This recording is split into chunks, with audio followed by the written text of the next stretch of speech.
Bueno, vamos a orar.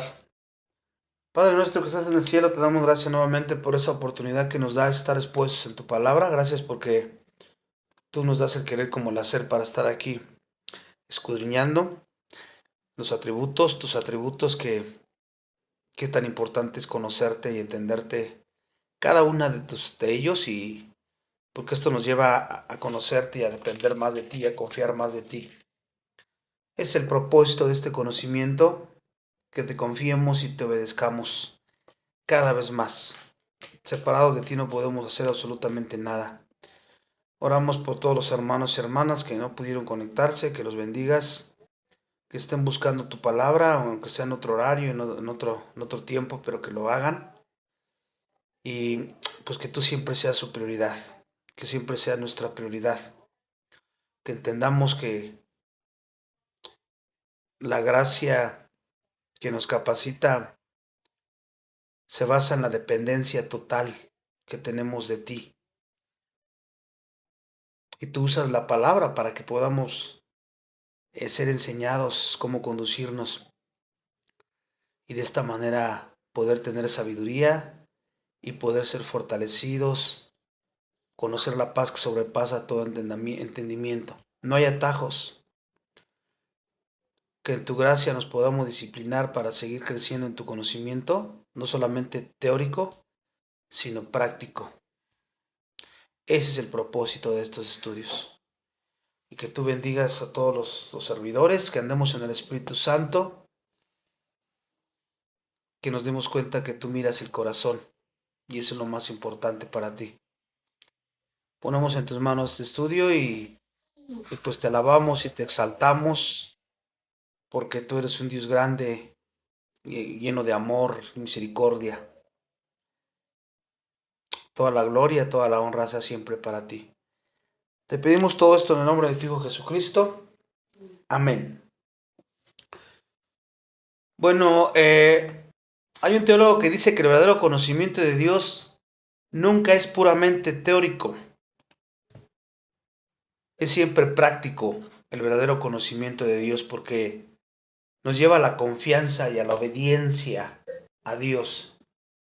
Entonces la teología que nosotros estamos obteniendo a lo largo de estar aquí expuestos a la palabra, a la instrucción pedagógica del Espíritu Santo, por decirlo de esa manera, que necesitamos sí o sí, pues debe impactar nuestra vida.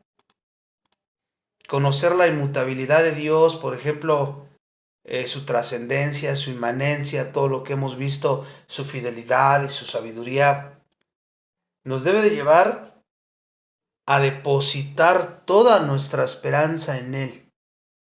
A eso nos debe de llevar. Salmo 90:10. Salmo 9:10, perdón. Salmo 9:10 dice, conocerán tu nombre los que en ti confían, por cuanto tú, Jehová, no desamparaste a los que te buscaron. Para que tú confíes en alguien, tienes que conocer a esa persona. No puedes confiar en alguien que digas, pues si ni lo conozco, es la primera vez que lo veo o la veo. Y muchas veces uno como creyente anda así por la vida cristiana porque ni siquiera conocemos a Dios. ¿Cómo pretendemos confiar en Dios? No hay confianza en Dios.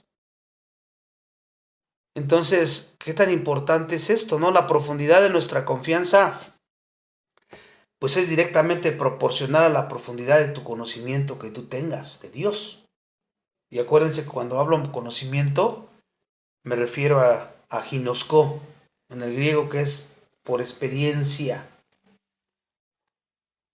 La obediencia, conocer a Dios como nuestro Señor y soberano y Padre amoroso, pues debe de producir el deseo de hacer su voluntad, no por obligación, sino por gratitud y por reverencia. La vida santa entonces es la única respuesta lógica a toda la exposición bíblica de este Dios santo. Esa debe de ser la respuesta lógica, la vida santa. Vamos a ver cómo lo menciona Pedro ahí en Primera de Pedro, 1, 15, 16. Primera de Pedro 1, 15, 16. El apóstol Pedro nos exhorta a vivir en consonancia con quien hemos conocido. Y dice, sino como aquel que os llamó es santo, sed también vosotros santos en toda vuestra manera de vivir, porque escrito está, sed santos, porque yo soy santo. Nuestro conocimiento de su santidad nos debe de impulsar a la santidad práctica. Y así cada atributo que hemos estado viendo nos debe de dar principios para conducirnos. Ese es conocimiento por experiencia. Hoy nuevamente les doy la bienvenida a un miércoles más, un tiempo de reflexión en la palabra.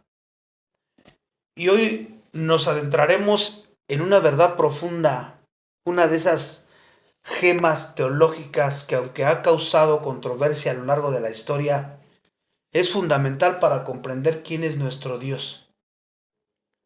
Por eso vamos a profundizar un poquito en el previo conocimiento de Dios. ¿Alguna vez has sentido que tienes que defender las verdades más preciosas de la Escritura?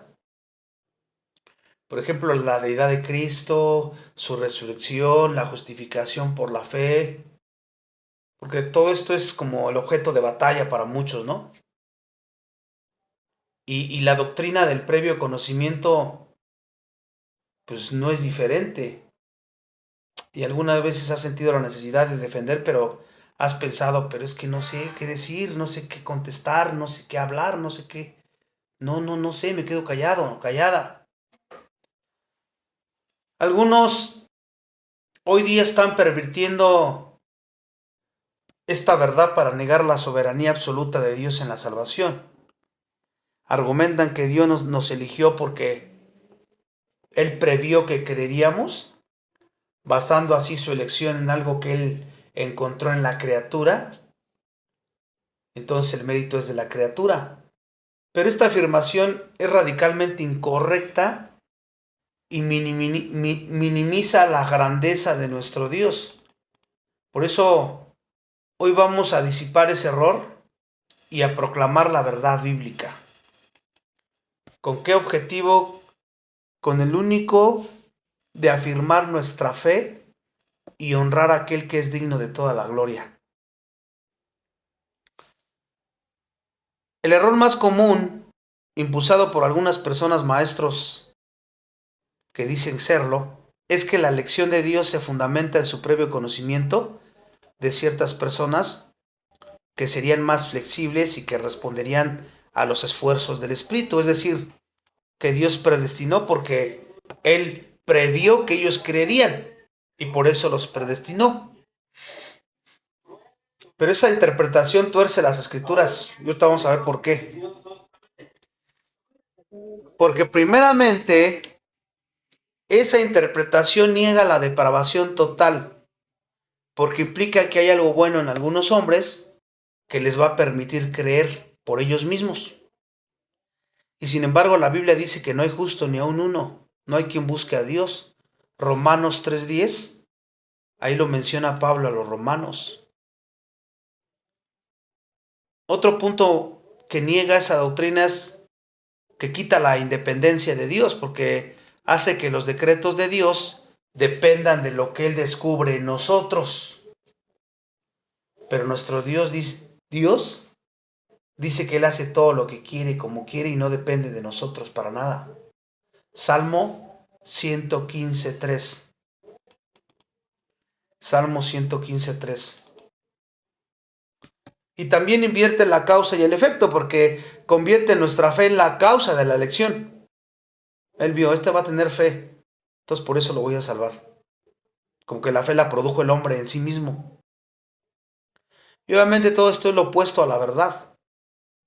¿Qué es la verdad que proclama la Escritura? Bueno, la palabra de Dios es clara. La elección de Dios es la causa. La elección de Dios soberana.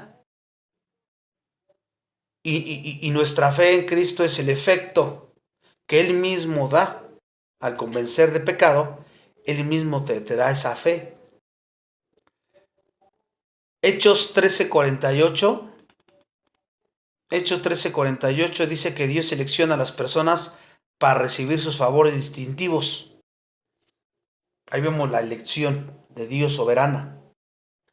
O sea que Dios otorga el don de la fe, porque también es un don que Dios da.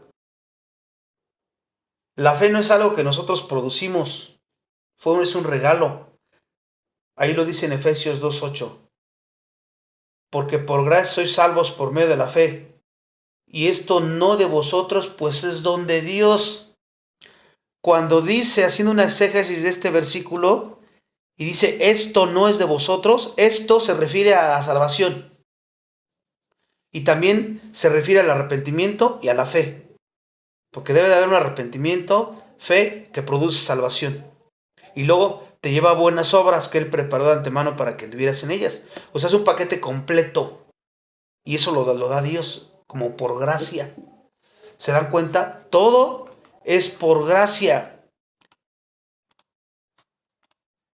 Ahora, entendiendo un poquito esto, si la fe fuera meritoria, el pecador tendría que jactarse, pero la Escritura lo niega enfáticamente. No por obras para que nadie se gloríe. Creemos por la gracia de Dios también. Hechos 18:27 lo dice. Hechos 18:27. Entonces, para comprender el previo conocimiento de Dios, no recurramos al diccionario secular, sino a la palabra de Dios. El uso que el Espíritu Santo da a una expresión define su significado y su alcance. Por eso es necesario conocer la hermenéutica correcta con la exégesis correcta. Y eso lleva mucho tiempo de estudio y de preparación, dependiendo completamente del Espíritu Santo para esto. Cosa que muchos no lo hacen y prefieren todo fácil y no hay atajos aquí. Aquí la palabra conocer en el Antiguo Testamento, usada en conexión con Dios, a menudo significa mucho más que la simple cognición o saber un hecho, cognición, de que saber algún hecho que va a ocurrir. Aquí significa también, lo más importante, conocer, significa mirar con favor, denotando afecto por el objeto observado. En este caso, Dios nos miró con favor, con gracia, y nos amó sin que nosotros mereciéramos absolutamente nada. Ahí vemos la gracia actuando desde el principio.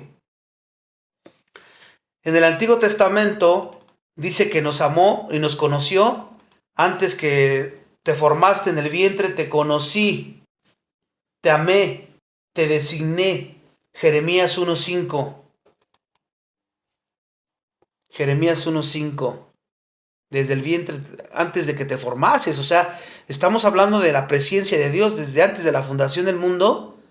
Él nos amó y nos designó. Y luego Amos 3:2.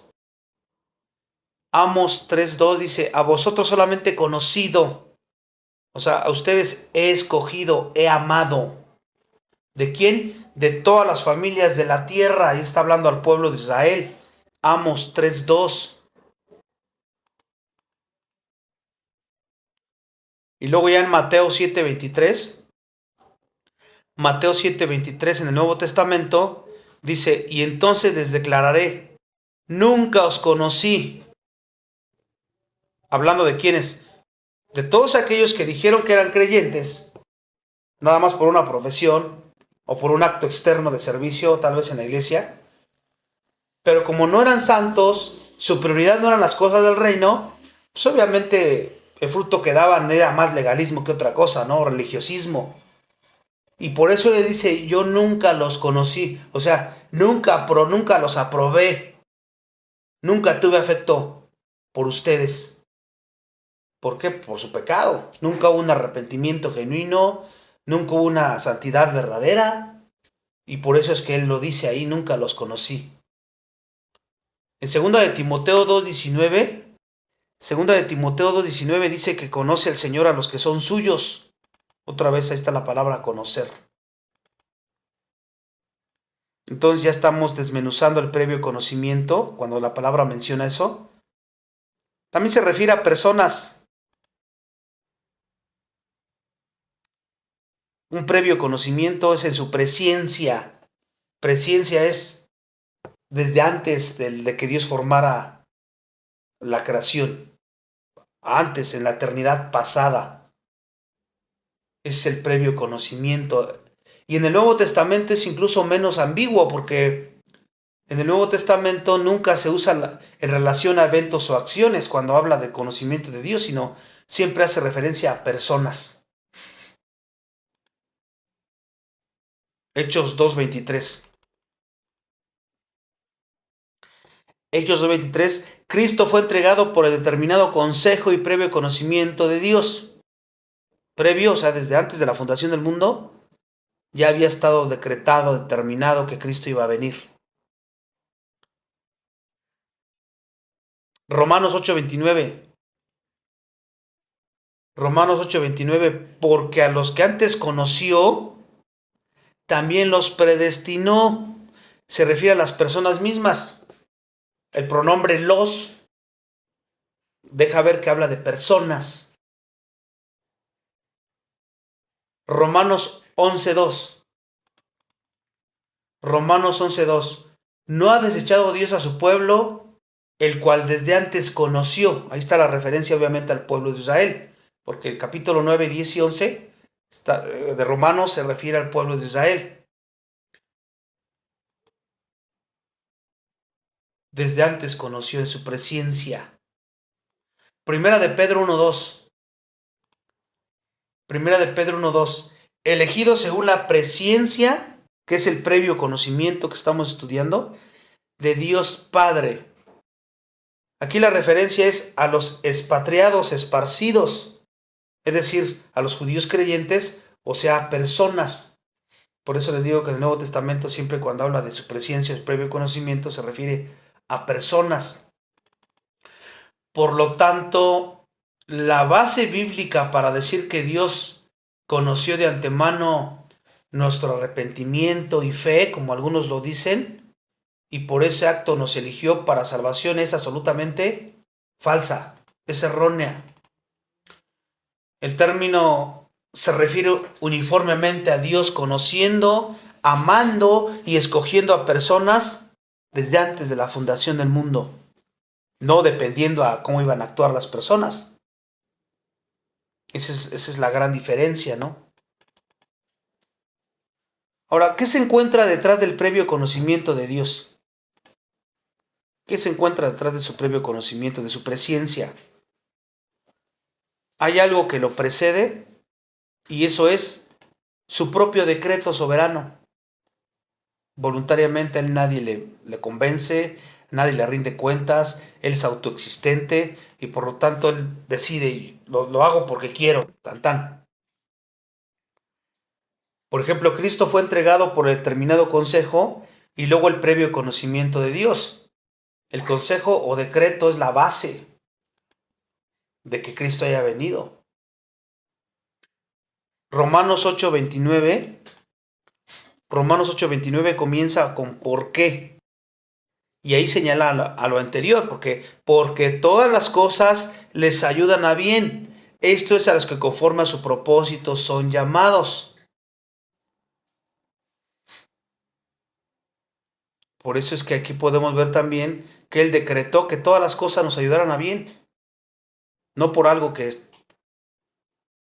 ve en nosotros, sino así lo quiso Él en su previo conocimiento. Por lo tanto, el previo conocimiento se basa en su propósito o en su decreto de Dios. Eso es importante que lo entendamos muy bien nosotros, ¿no? Dios previamente conoce lo que será porque Él ha decretado lo que debe suceder. Dicho de esa manera, más sencillo. Él lo ha decretado desde antes. Cada cosa, cada situación, así tenía que ser. Y esta inversión afirma que Dios elige porque previamente conoce a las personas. Nos conoce a todos, mejor que a nosotros mismos. Y la verdad es que Él la sabe porque pues Él nos ha elegido desde antes de la fundación del mundo. y Él nos creó. La causa entonces de la elección no es algo que dependa de nosotros, de ninguna criatura. Dios eligió únicamente por su propio mero placer, no por algo bueno, real o previsto en nosotros, ¿no? Sino porque Él lo decidió así, en su soberana voluntad. Por eso, a quien Dios conoció, a quien Dios amó y eligió, a estos predestinó para ser hechos conforme a la imagen de su Hijo, que ya vimos en Romanos 8:29. ¿Qué significa esto? Que la conformidad a Cristo no es la causa de la salvación, sino es el efecto de tu salvación. Eres salvo y después te vas conformando a la imagen de Cristo. Entonces el previo conocimiento de Dios no es una simple presciencia pasiva, ¿no? Sino un conocimiento activo de amor y de elección, que fue fundado desde su propósito eterno, allá en la eternidad pasada. Entendiendo esto, si el previo conocimiento de Dios se basó en su decreto y no en nuestra fe, esto nos confronta de una manera muy radical, porque la fe fue dada por Él, y ella lo había decretado desde antes. Esto nos lleva a la humildad, a la humillación ante Él, no a la jactancia. Porque si tú crees que un cristiano, que eres un cristiano, porque de alguna manera tú eras más sabio que los demás, eras más bueno que los demás, más sensible que los demás o menos resistente que otros, le estás robando la gloria a Dios. El fundamento de tu salvación no está en tu decisión, sino en el placer soberano de Dios. Y debes estar agradecido toda tu vida y humillado ante Él. ¿De qué te puedes jactar? Eso nos lleva también a dejar de estar condenando y juzgando a las otras personas, sintiéndonos indirectamente superiores a ellos. Cuando hablamos mal de ellos o los juzgamos o andamos chismeando, te estás poniendo encima de ellos, como si tú fueras algo mejor que ellos. Y la realidad es que no es así. La única diferencia fue el decreto soberano de Dios. Entonces tenemos que rendir nuestro intelecto en la escritura. No intentes encajar a Dios en una caja de lógica humana o de un diccionario. Tienes que aceptar el testimonio del Espíritu Santo, que Dios te escogió a pesar de tu incredulidad natural. Toda la gloria y toda la alabanza le pertenecen solamente a Él. ¿Cuál es el reto para nosotros?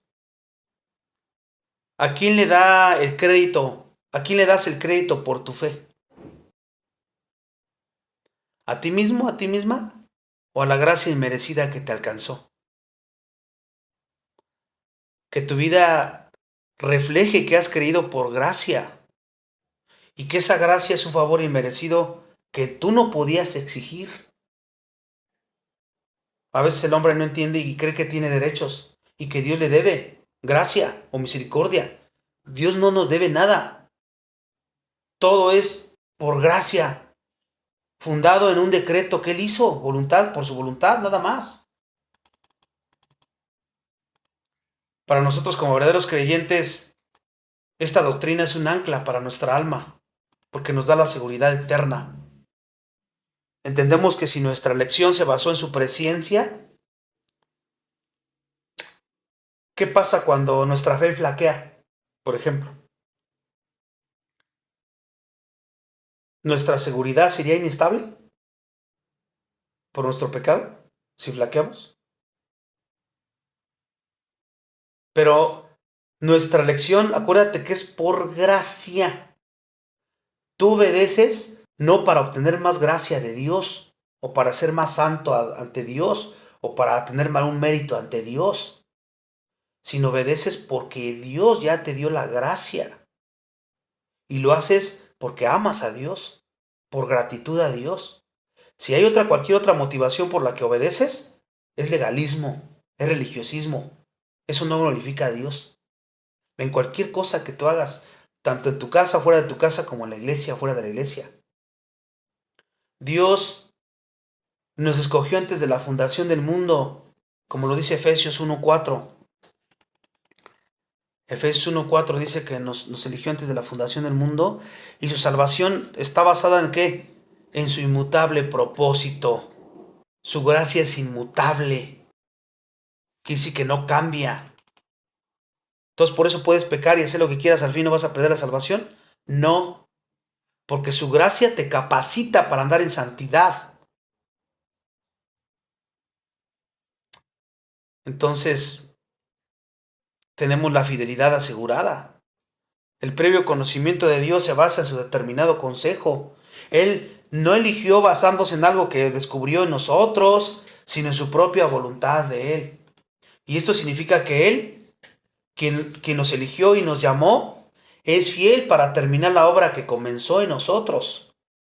Si Él nos conoció, si te amó, si te eligió, Él te predestinó a ser conforme a la imagen de su Hijo, no para que te quedes así o para que hagas lo que quieras. Nuestro destino es seguro, ser como Cristo. Esa es nuestra meta, ser como Cristo. ¿Cuál es el consuelo aquí? Nuestra fe también es un don de Dios, no fue una obra humana. No hay nada en ti ni en mí de que podamos avergonzarnos, porque la gracia de Dios es tan vasta que lo alcanzó y nos alcanzó a pesar de lo que éramos. Aunque tal vez algunos pensaban, pues yo no era tan malo, otros sí eran bien malos. Todos estábamos con un solo mandamiento: que tú violes eres culpable de toda la ley. No caigas en esas trampas legalistas. Todos estábamos en la misma posición ante Dios. No, pero es que él era borracho, adúltero, drogadicto, y yo no. Yo nada más chismes tantitos por ahí y unas mentiras ahí. Es lo mismo ante Dios. Ante Dios no hay pecado grande ni chicos. Porque así piensan los religiosos moralistas, que creen que son mejores. Así pensaba el fariseo que estaba orando, diciendo: gracias porque yo no soy como este y como aquel y como aquella. No caigas en eso. La gracia de Dios es tan vasta que nos alcanzó a pesar de todo. Tenemos que descansar en esto y ser transformados por su gracia. Dios no ha desechado a su pueblo, porque desde antes lo conoció, desde antes lo amó y lo eligió. Romanos 11:2. Por eso es que podemos decir que tampoco ha rechazado a Israel, al remanente que por ahí anda. Entonces tenemos que ir y vivir en la seguridad, en la humildad obviamente, y la alabanza, a esa la gloria solamente. Cuando empiezas a entender esto, la gracia, hermanos, vas a dejar el chisme, la murmuración, el orgullo, la soberbia. Porque si eres de los cristianos profesos que nada más les gusta andar hablando de la gente y señalando a las personas, tanto en la iglesia como fuera de la iglesia, ese es un foco rojo de que eres un cristiano, una cristiana legalista. Ten mucho cuidado con eso, porque eso es muy peligroso para la vida de un creyente. Esta confrontación no es para destruirnos, sino para edificarnos, para arrepentirnos de nuestro pecado y seguir creciendo como tiene que ser. No te desalientes por las luchas de la vida o las fallas personales que puedas tener. La vida cristiana no es una carrera de perfección instantánea, hermanos. Es un proceso de crecer en el conocimiento de nuestro Dios. ¿Cómo empieza? El Espíritu usa la palabra, nos enseña y después Él nos da la sabiduría para aplicarla, dependiendo completamente de Él. Él es fiel. Si su carácter es inmutable, su fidelidad es inquebrantable, pues tenemos la esperanza de que aquel que comenzó la buena obra la va a perfeccionar. Filipenses 1:6.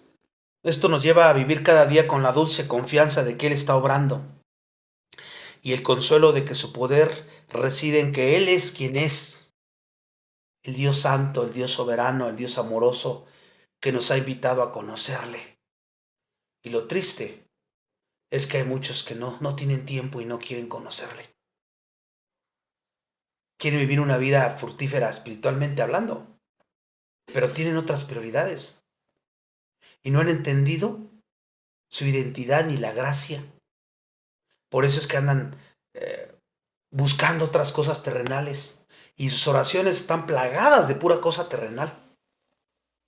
No hay, dame sabiduría, dame tu gracia para vivir santidad, para anhelar más tu palabra, para exponerme más en tu palabra, que esa sea mi prioridad. No hay nada de eso. Por eso Pablo siempre decía, examinaos y probaos para ver si realmente están en la fe. Él te invita a que lo conozcas. Hazlo con gozo, con alegría. Este es el mejor tiempo invertido de tu vida, hermano, hermana. Es el mejor que puedas tener. No hay nada que se pueda comparar. Ahora, entendiendo un poquito esto, seguimos con la soberanía de Dios. La soberanía. Y este es un atributo incomunicable. Y la soberanía es el control total de Dios. Entonces, habiendo cerrado un poquito con el conocimiento previo de Dios y ver la importancia que es conocerle por experiencia y que nos invita porque para hacer a la imagen de Cristo, pues tenemos que conocer a Cristo, que está plagado en toda la Escritura, para parecernos a Él. Entonces, llegamos a la soberanía, que es el atributo por el cual Dios es el Rey absoluto y supremo de todo el universo. Él gobierna sobre toda la creación, sobre toda la historia, las circunstancias y todas las cosas que suceden por su decreto o con su permiso de Él. Él es el que tiene la última palabra de todo. Nunca es el hombre, es Dios. Fíjate cómo lo dice Salmo 115:3. Salmo 115:3. Dice, nuestro Dios está en los cielos. Todo lo que quiso, ha hecho. Aquí el salmista contrasta la ineficacia de los ídolos paganos, que tienen boca, pero no hablan, manos, pero no palpan, porque es el contexto inmediato, pero los contrasta con la actividad poderosa y absoluta de Yahvé. Cuando dice nuestro Dios está en los cielos, aquí establece su trascendencia y autoridad, está por encima. El cielo es su trono, dice Isaías 66:1. Isaías 66:1 dice que el cielo es su trono y simboliza su dominio total, son símbolos. No es que se contradiga la escritura, porque algunos dicen, pues ahí dice que están los cielos. Pues no, que están en todas partes. Se refiere a su trascendencia y su autoridad, su dominio total. Y la declaración central, todo lo que quiso ha hecho, esa es la definición más concisa de su soberanía. No significa que todo lo que hace es bueno en el sentido tuyo, porque luego a veces así lo tomamos nosotros, ¿no? Como que no, pues él es soberano y todo lo que hace debe de ser bueno para mí. No, no significa eso. Lo que significa es que todo lo que él hace y lo que quiso él ha hecho es bueno, porque ¿quién es el que conoce lo bueno y lo malo aquí? Él. Nosotros no. Por eso no podemos juzgar a Dios en lo que Él permite y en mi propia pecaminosidad decir, esto es bueno o esto es malo. No, todo es bueno, según para los creyentes fieles. Todo lo que le sucede al cristiano fiel es para su bien. O sea que es bueno, es para su edificación, aunque a veces nos cause dolor. Es para formar nuestro carácter. Lo que está diciendo ahí es que su voluntad es irresistible y es eficaz. No hay fuerzas humanas o demoníacas que puedan frustrar su propósito final. Daniel 4:35. Daniel 4:35. Esta soberanía cubre tanto su plan eterno, todo lo que era decretado en cuanto a la salvación, como su gobierno sobre el flujo de todos los eventos que ocurren en la tierra, que es su providencia. En todo está su soberanía. Todo. Ahora te pregunto, ¿cómo vives la soberanía de Dios? Porque eso, entender esto que te estoy diciendo, te debería atender paz, gozo, contentamiento en todas las cosas que te ocurran. Porque sabes que detrás de todo eso está Dios y lo está permitiendo para tu bien. Lo necesitas aunque tú no lo pidas. Porque siempre en las oraciones pedimos puras cosas que nos beneficien, humanamente hablando. No pedimos pruebas, no pedimos que nos pode. No siempre pedimos de acuerdo a nuestra mentalidad humana. Y tenemos que empezar a pedir conforme a su voluntad. Hemos fabricado un Dios a nuestra imagen. Si yo les preguntara o te preguntara, ¿cuál es el más grande, el más poderoso y el más majestuoso que jamás ha existido? Pues todos ustedes me dirían Dios, ¿no? Sin embargo, la historia de la fe está marcada por una tragedia silenciosa. Nuestra concepción de Dios es demasiado humana. Ese es el problema. Porque Él nos invita a conocerle y, como dije anteriormente, no queremos conocerle. Como que eso es pérdida de tiempo. Entonces, ya vimos que es soberano, que eso te debe de llevar a estar en paz y confiar en Él en cualquier situación. Pedirle sabiduría para que tú puedas responder conforme Él pide que lo hagas. Siempre guiado por el Espíritu Santo, sometido a Él y dependiendo de Él. Ahora fíjate Salmos 50:21, cuando el salmista confronta a su pueblo, Salmos 50:21, dice, ¿pensabas que de cierto sería yo como tú? Y no estoy hablando de las personas que hacen sus ídolos y de madera o a sus cristos de madera y crucificados y dicen que eso es Dios, etcétera, ¿no? Estoy hablando a creyentes que a veces somos idólatras y ni siquiera lo sabemos y nos damos cuenta. Y el salmista dice, ¿pensarías de cierto que yo sería como tú? ¿Acaso no es ese el cargo que el Altísimo tiene contra la cristiandad hoy día también? ¿Y que nos estaría diciendo lo mismo? ¿Hemos bajado a Dios de su trono? ¿Hemos domesticado su omnipotencia? ¿Escucha? Hemos domesticado su omnipotencia y hemos restringido su soberanía. ¿Para qué? Para que no invada las fronteras de nuestra voluntad y hemos forjado un Dios que se asemeje más a la tenue llama de una vela que al sol de mediodía. Imagínate al sol, hacer un dibujo del sol y decir que ese dibujo es el sol. Así hemos rebajado a Dios nosotros. ¿Por qué? Porque nos falta instrucción, nos falta profundizar en la escritura de una forma sistemática. No conformarnos con un simple devocional en la mañana, una lectura bíblica ahí superficial. No. De una forma correcta, exégesis. Si a veces no tenemos tiempo para un devocional ahí rápido o para una lectura rápida, imagínate para una exégesis. Y es necesario por tu propio bien y por mi propio bien, porque se trata de profundizar en nuestro Señor y conocerlo verdaderamente como es, para poder vivir de la forma que Él quiere. Pero eso no lo queremos hacer.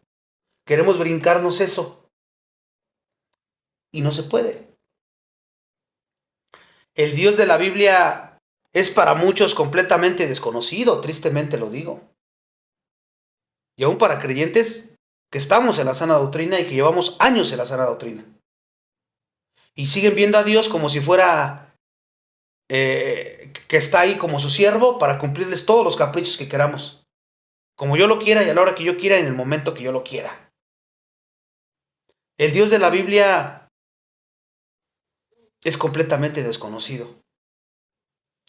Hoy también quiero que vayamos a restaurar la corona sobre la cabeza del soberano porque quiero que contemplemos la supremacía de Dios.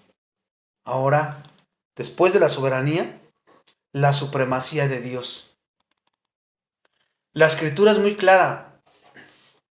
Si el Dios que adoramos puede ser frustrado, si sus planes pueden ser bloqueados, si su voluntad está constantemente sujeta a nuestros caprichos, entonces ese Dios no tiene derecho de ninguna deidad.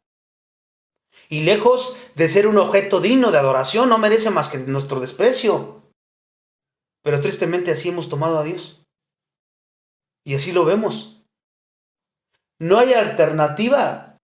O tenemos un Dios absolutamente supremo, soberano, trascendente, inmanente, como lo hemos estado viendo, santo, santo, santo, o no tenemos un Dios en absoluto. Por eso digo al principio que hemos rebajado a Dios a nuestra imagen. Hemos inventado un Dios sentimental y débil. ¿Por qué lo digo? Porque la mayoría de las personas no tienen al Dios de las Escrituras, sino tienen a un Dios producto de su imaginación humana, que ellos han preconcebido, una invención del sentimentalismo exagerado. Piensan que Dios es movido por el mero sentimiento y no por un principio de justicia inmutable. Y así viven. Por eso es que hemos inventado un Dios sentimental y débil. Su omnipotencia no es una ficción insignificante. El hombre imagina a veces, muchas de las veces, que Satanás anda frustrando los designios de Dios por todas partes. Así se lo imaginan. Y que Satanás anda frustrando y, híjole, Dios tenía este plan y Satanás se lo frustró y anda por todas partes, ¿no? Pero la palabra nos recuerda, porque mis pensamientos no son vuestros pensamientos, ni vuestros caminos mis caminos, dijo Jehová. Isaías 55, 8, 9. Isaías 55, 8, 9. Porque fíjate, si Él ha formado un plan, ya decretado, no está sujeto a cambios, Él es inmutable. Nosotros, nuestros planes, son humanos, siempre están sujetos a cambios, pero Dios no, hermanos. Entonces, viendo la supremacía del Rey de Reyes y el Señor de Señores, el Dios verdadero no es un monarca irreal. Su supremacía es absoluta y universal y se afirma sobre toda la creación. El rey David lo reconoció allí en Primera de Crónicas 29, 11, 12. Primera de Crónicas 29, 11, 12. Ahí el dominio absoluto sobre el reino y el poder lo reconoció David, porque dice: tuya es, oh Jehová, la magnificencia y el poder y la gloria, la victoria y el honor, porque todas las cosas que están en los cielos y en la tierra son tuyas. Tuyo, oh Jehová, es el reino, y tú eres exaltado por cabeza sobre todos, y tú reinas sobre todo. David lo reconoce, que ella está reinando. No es algo que hará en el futuro. Ella está reinando porque Él tiene en control todo, soberanamente todo. La distancia entre Dios y la criatura es infinita, hermanos. Entre nosotros y Él. Es infinita. El hombre es como el barro en sus manos para ser moldeado como Él quiera. Romanos 9, 20, 21. Romanos 9, 20, 21 dice: pero tú, hombre, ¿quién eres para que alterques contra Dios? Dirá el vaso del barro al que lo formó: ¿por qué me has hecho así? ¿O no tiene potestad el alfarero sobre el barro para hacer de la misma masa un vaso para honra y otro para honra? Si todos los habitantes del cielo y de la tierra, escucha, se unieran todos los de la tierra y los del cielo para desafiarle, no le causaría ni la más mínima inquietud a Dios. Hay una distancia infinita. en poder, en gloria, en todo. De hecho, cuando las naciones se unan contra él, allí en Salmo capítulo 2, versículo 4, Salmo 2, 4, dice, el que mora en los cielos se reirá de ellos. La falta de respetuosidad del hombre, que pensando que pueden hacer pelea o guerra contra Dios. Y algunos creyentes pensando que puedan vivir a su manera, sin depender de Dios absolutamente en la oración y en su conocimiento. La supremacía de Dios se manifiesta en el hecho de que su voluntad nunca puede ser resistida por su criatura. Nunca. Sus palabras y sus propósitos son eternos. O sea que si Él determina una cosa, ¿quién lo hará cambiar? ¿Tú crees que cuando Moisés se le paró enfrente y le dijo que no destruyera el pueblo, cambió su voluntad de Dios? No, no le cambió nunca la voluntad de Dios. Desde un principio la voluntad de Dios era guardar al pueblo, o sea, no era destruirlo. Por eso Él dice, mi propósito se cumplirá y haré todo lo que deseo. Isaías 46, 10, 11. Isaías 46, 10, 11. ¿Quién puede frustrar? Nadie. Nuestro Dios está en los cielos, todo lo que quiso ha hecho. Salmo 115, 3. Salmo 115, 3. Este es el Dios de la Biblia y debe ser el Dios en el que tú has creído, que sobrepasa todo entendimiento, pero que confiamos plenamente en cualquier situación que nos ocurra, confiamos. Su gobierno está sobre la voluntad humana, aunque humanamente hablando nosotros no parezca así, pero está sobre la voluntad humana. Dios ejerce su dominio incluso sobre las decisiones más íntimas de los hombres. Fíjate cómo lo dice Proverbios 21.1. Proverbios 21.1 dice, como los repartimientos de las aguas, así está el corazón del rey en la mano de Jehová. A todo lo que quiera, lo inclina. En el Nuevo Testamento se nos asegura que Él hace todas las cosas según el designio de su voluntad. Efesios 1.11. Efesios 1.11. Entonces, hermanos, hermanas, ningún pensamiento suyo puede ser frustrado. Nunca se te olvide este otro atributo de Dios. Ninguno puede ser frustrado. Job dijo, yo conozco que todo lo puedes y no hay pensamiento que se esconda de ti. Job 42.2. Job 42.2. Y esto significa, como se ha traducido, que ningún propósito tuyo puede ser frustrado, básicamente. ¿Esto no te crea confianza a ti? ¿No te da paz? ¿No te da contentamiento? ¿No te da tranquilidad en cualquier situación que estés pasando o que puedas pasar? Eso es conocer por experiencia, porque sabes esta información, pero ahora ¿cómo la vives? ¿Cómo la vives? Porque si sabes esto y sigues en miedo, incertidumbre, en queja, etcétera, etcétera, pues es que lo sabes nada más intelectualmente, pero tú no lo conoces. Y se trata de conocerlo.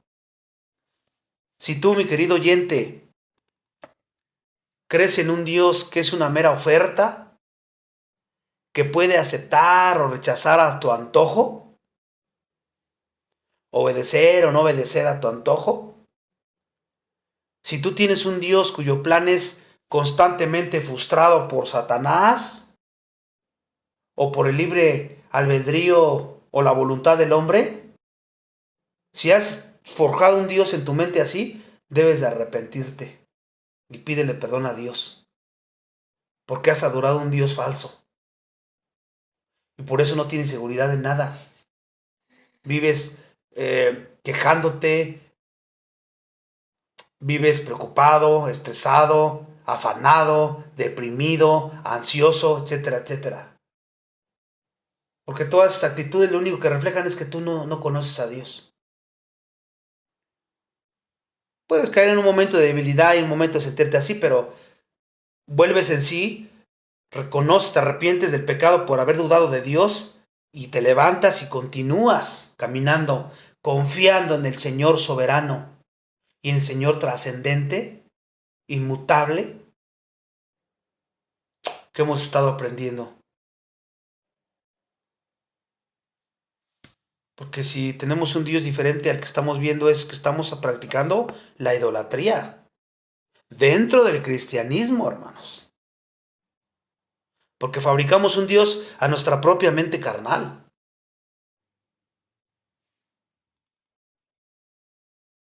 El reto que te quiero dejar en este estudio es que debemos dejar de jactarnos de nuestros planes,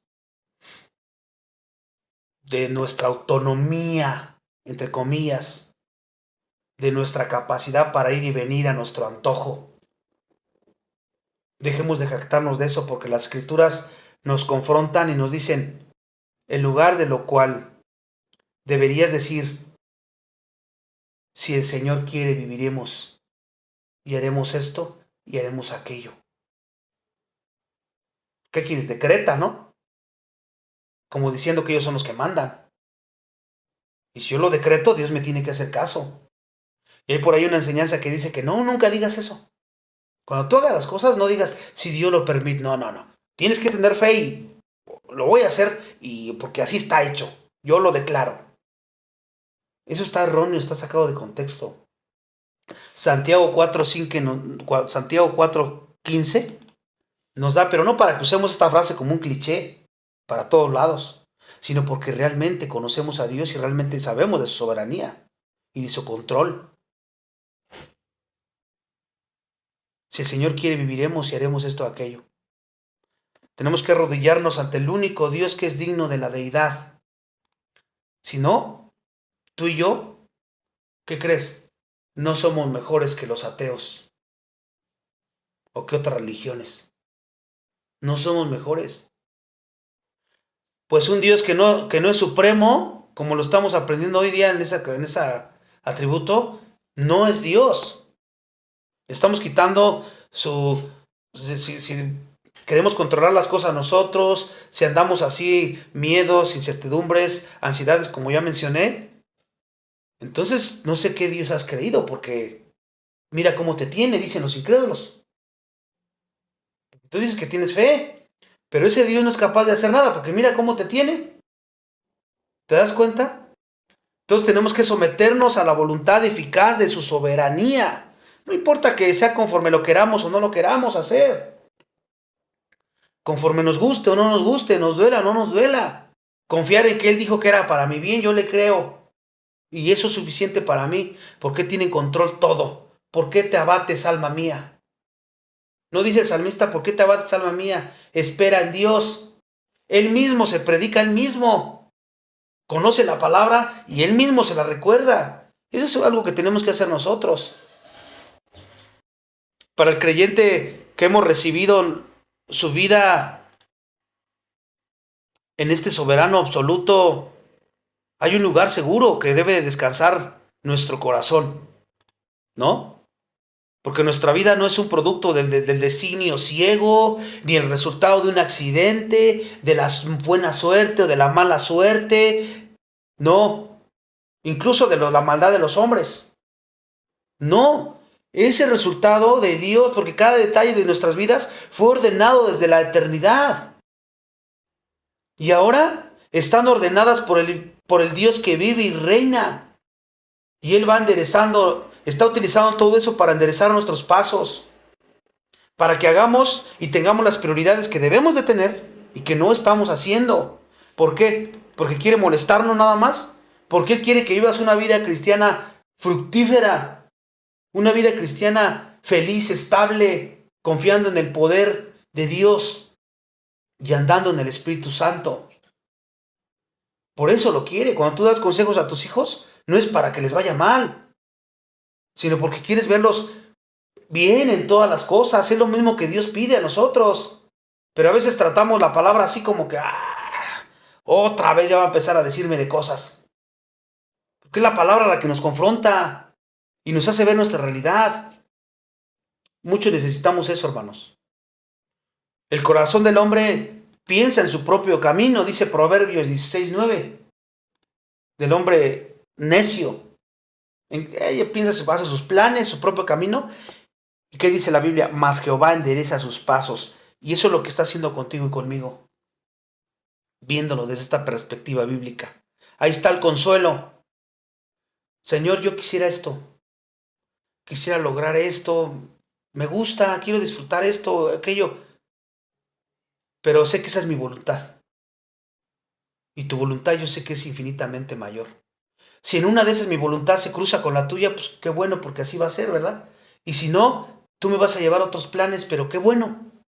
¿Por qué? Porque tus planes son mejores que los míos. Infinitamente. Empieza a aplicar esto, hermano, hermana, y vas a ver cómo van a cambiar los deseos de tu corazón. Y también esto nos debe de llevar a tener esperanza. ¿Qué más quisiéramos nosotros que todo estuviera bien, que se nos dieran todas las cosas de acuerdo a nuestro criterio humano, de acuerdo a lo que nosotros creemos que necesitamos?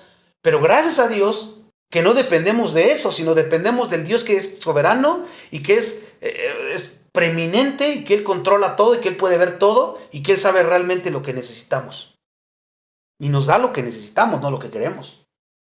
Gloria a Dios por eso. Porque si no, imagínate cómo andaríamos nosotros.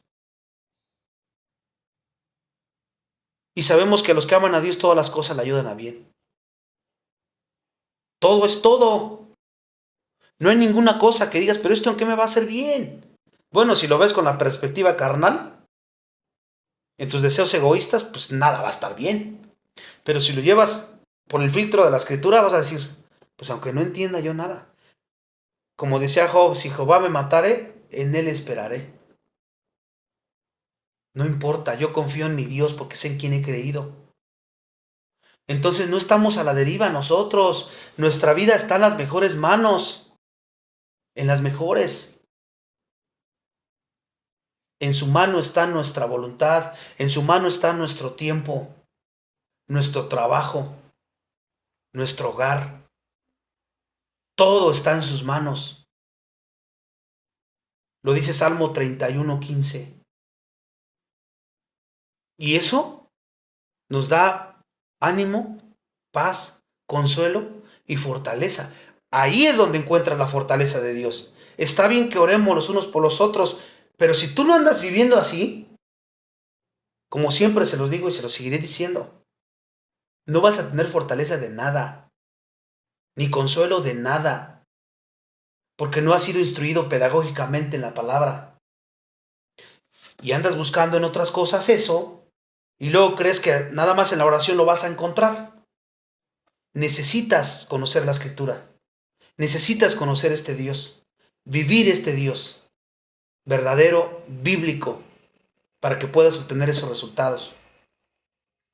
Entonces tenemos que descansar porque el Dios Supremo, el Rey de Reyes, nuestro Padre, está en control absoluto de todo. El pasado lo estuvo, en el presente lo está y en el futuro lo seguirá estando. Gloria a Dios. Tenemos que guardar silencio ante Jehová y esperar en Él. Lo dice Salmo 37:7. Nosotros no tenemos el control de nada. Guardar silencio, esperar en Él. Por último, las aplicaciones que podemos ver con respecto a los temas que vimos el día de hoy. Bueno, primeramente la soberanía de Dios nos exige una rendición total y nos da seguridad inquebrantable. Si Dios es soberano, nosotros debemos abandonar la ilusión de que tenemos el control de nuestra vida, porque no es así. De tu familia, de tus hijos, no tienes el control de nada. Necesitamos sabiduría para guiar nuestra familia. Siempre. Y esto implica dejar de quejarnos por las circunstancias, hermanos. Esa es la aplicación práctica en la soberanía de Dios. Querer dejar de tener el control y quejarnos por las circunstancias y en lugar de eso preguntar, ¿qué quieres, Señor, que yo haga en esta situación que tú has permitido en tu soberanía y que es para mi bien? ¿Qué quieres que yo haga? Guíame a través de tu palabra. Nuestra única respuesta sabia a su trono, entonces, como podemos ver, es la sumisión. Sometimiento total, radical. Y también en la seguridad en cuanto a la soberanía de Dios, porque no hay nada que nos suceda, ningún dolor, ninguna pérdida, ni fracaso, que no haya pasado por la mano permisiva de nuestro Dios soberano. Esto te debe dar una paz profunda, hermano, hermana. Si Él controla todas las cosas, entonces a los que aman a Dios, todas las cosas le ayudan a bien. Ahora, la pregunta es, ¿realmente amas a Dios? ¿Es tu prioridad ser como Él? Porque si no, no esperes que todas las cosas te ayuden a bien. Va a haber disciplina, que al final de cuentas te van a llevar a arrepentirte de tu pecado, pero vas a sufrir. ¿Te das cuenta? Entonces, el control está en las manos del amor perfecto de Dios, porque Él sigue siendo bueno. Todo el tiempo sigue siendo bueno. Amados hermanos, en cuanto a la soberanía que acabamos de ver, la preeminencia de nuestro Dios, podemos encontrar un refugio muy seguro aquí. Cuando pasemos por ese valle de sombras de muerte, por decirlo así, en esa crisis financiera, en la enfermedad incurable, el control de Dios no ha sido arrebatado. Él sigue teniendo el control. Recuerda entonces, tu dolor no es un accidente cósmico, sino es un capítulo en la historia perfectamente escrita por un autor que te ama. Descansa en esto. El Rey del Universo tiene tu nombre escrito en la palma de su mano. Ahí está la fuente de tu gozo. El nombre tuyo está escrito en el libro de la vida. ¿Qué otra cosa te puede quitar este gozo? Y ese rey no solo gobierna desde allá lejos, allá sentado, ¿no? Este rey nos invita a tener una relación con Él a través de la oración y la meditación de la palabra. La personalidad de Dios significa que Él te escucha de verdad. Él se deleita en tu presencia. Cuando tienes un corazón dispuesto como ahorita de querer conocerlo, Él te deleita. Él no es una deidad distante a la que solo le importan los asuntos cósmicos. Él es un Padre que quiere que lo conozcas íntimamente, gimnosco, íntimamente. Tu esperanza no está en entender el mundo, ¿verdad? O las cosas que suceden, sino en conocer el amor de Dios. Ahí está tu esperanza, en conocer la soberanía de Dios, en conocer la trascendencia de Dios, la inmutabilidad de Dios. Busca su rostro, abre la palabra de Dios como tu prioridad, medítala, obedécela, pídele gracia para hacerlo y permite que la comunión contigo, esa comunión que tienes con Él en la oración, en el estudio de la palabra y en la obediencia, sea la fuente de tu vida. Esa debe ser la fuente. La vida eterna es conocer al Rey. Tenemos que vivir cada día bajo su soberanía con la intimidad de su presencia. Con esto cerramos el estudio del día de hoy. El siguiente estudio vamos a ver la omnisciencia, la inmutabilidad y la omnipotencia, perdón. Vamos a ver 3 atributos más. Omnisciencia, inmutabilidad y omnipotencia. ¿Para qué? Para que podamos decir ahora sí realmente, no importa lo que suceda, yo sin quien he creído. Y entonces entiendes que tu paz va a estar por encima de todas las cosas que te sucedan. Porque tu paz no depende de las circunstancias o del trato de las demás personas, sino del Dios inmutable, del Dios soberano. Y todo el Dios que hemos conocido a través de cada atributo. Y cada atributo tiene que hacer un efecto en tu vida. Porque si no hay un efecto en tu vida, una respuesta, no le conoces. No es lo mismo saber algo a conocerlo por experiencia.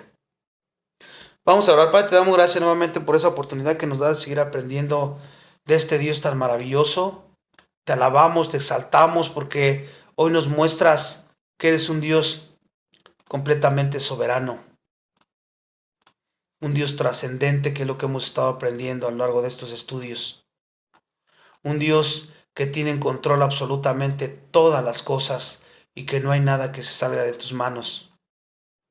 Te pedimos perdón si en algún momento hemos creado otro Dios en nuestra mente y hemos estado adorando otro Dios diferente.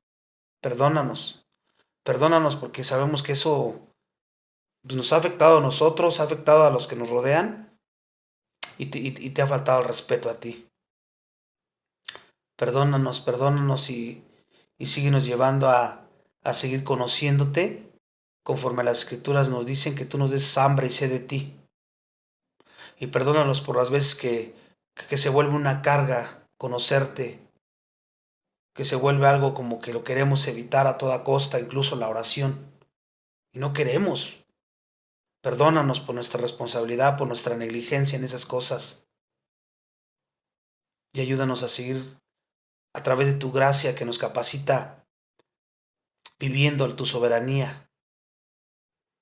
Qué tan importante es conocerte y entenderte. Viviendo la inmutabilidad de tu propósito, porque eres un Dios inmutable. Y que cada día de nuestra vida crezcamos más, que no nos conformemos con conocerte nada más por encimita, sino que realmente te conozcamos como nuestro Rey soberano, como nuestro Rey de reyes, Señor de señores. Gracias por darnos el querer como el hacer, de estar hoy aquí dispuestos para seguir creciendo en ti.